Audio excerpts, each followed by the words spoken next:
Nunca, em outros tempos, se alardeara com tanta veemência a existência de santos suicidas, pois pela tradição daqueles que costumam ou julgam saber das ordens e mandos de Deus, ou como quer que ele seja nomeado pelas várias religiões que infestam o mundo como uma praga do próprio Criador, o jardim celestial fecha terminantemente seus portões com travas, ferrolhos, cadeados, grossas correntes, a todo homem ou mulher que, em gesto de insana profanação, atenta contra o que é de menos seu, contra o que lhes é dado apenas por empréstimo, o bem mais precioso, a vida.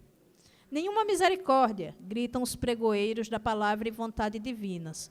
E quando isto proclamam, saiba-se que nenhuma piedade concederão aos que injuriam a carne com a morte escolhida, prerrogativa do mesmo Deus, Senhor, que a uns acolhe e a outros não, e que, cioso de suas tarefas, quer sempre definir a hora, o local e os meios, desconsiderando, é claro, essa tolice com que tantos se enganam, essa bobagem de livre-arbítrio, que só tem a serventia de enganar a humanidade a propósito da falta de pulso sobre o seu próprio destino.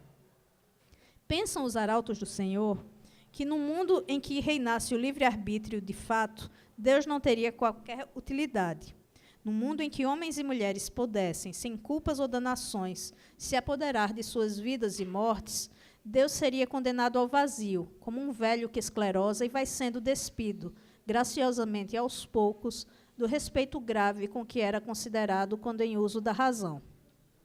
Se amortece, ou mesmo se oculta, o fato de que o lendário Sansão optou pelo suicídio quando arrastou as colunas do templo, precipitando para a morte milhares de filisteus, gente como eu, como você, que se reunia em Dagon para louvar e festejar, e fazer compras ou passear com as crianças como qualquer pessoa que nesse mesmo instante caminha pelas ruas ou se deixa estar nos templos de Ashdod. Se esconde sob o patronato da odontologia o suicídio sagrado da egípcia Santa Apolônia, que ardeu numa pira por vontade própria a ter que abjurar. Deixa-se em segredo a real exigência feita a Santa Margarida Alacoque, quando a ela foi dito: hoje procuro uma vítima para o meu coração, que cumpra minhas vontades e se sacrifique como hóstia, ordem a qual ela prontamente acatou, gravando a lâmina quente de faca virgem o nome do crucificado no peito, para em seguida sangrar até morrer. Tenta se esconder até mesmo o que é mais óbvio, o suicídio de Jesus em Jerusalém, durante aquela longínqua Páscoa, de que até hoje se tem notícia. Glorifica-se a morte coletiva dos guerreiros de Massada, dos 40 mártires de Sebástia, dos 2.200 kamikazes do 25 de outubro de 1944, dos Basdijis do Irã, ao mesmo tempo em que os suicidas individuais, aqueles que morrem de frustração, solidão, falta de fé e de objetivos, aqueles que morrem por desesperança ou simplesmente por desejarem dignidade no último suspiro, são relegados a alas discriminantes ainda em tantos cemitérios. Exalta-se o suicídio pelo amor de Deus ou pelo amor da guerra, que são os dois quase a mesma coisa, e colocam-se armas, dentes e línguas em riste contra a morte escolhida ou assistida. Prega-se a vida, enquanto sutilmente cultua-se a morte.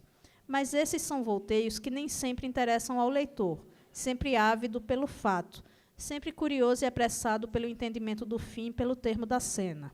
Ora, se nunca se anunciara com tal fervor a existência de santos suicidas, é que nunca antes se oferecera o patronato de um desses santos aos próprios suicidas. Nunca existira um alguém que intercedesse por essas almas. Alguém que soubesse na carne e no espírito os caminhos e descaminhos que levam ao ato extremo. E é a história desse santo, sua vida e sua morte, e seu polêmico percurso que aqui se vai relatar. Melhor dizendo, dessa santa, porque cabe às mulheres, desde sempre, de Pandora a Eva, a faísca da subversão, a quebra de valores, a assumida falta de pudores e um extremo gosto pela transgressão. Advirto, porém, que não me venha tomar o leitor como um panfletário, um vulgar levantador de bandeiras, tão somente quanto histórias das quais apenas ouvi falar, ou que, quando muito, tive discreta, quase despercebida participação. Sou um velho que muito já viu e viveu, e que nem sempre consegue escolher ou esconder simpatias e antipatias.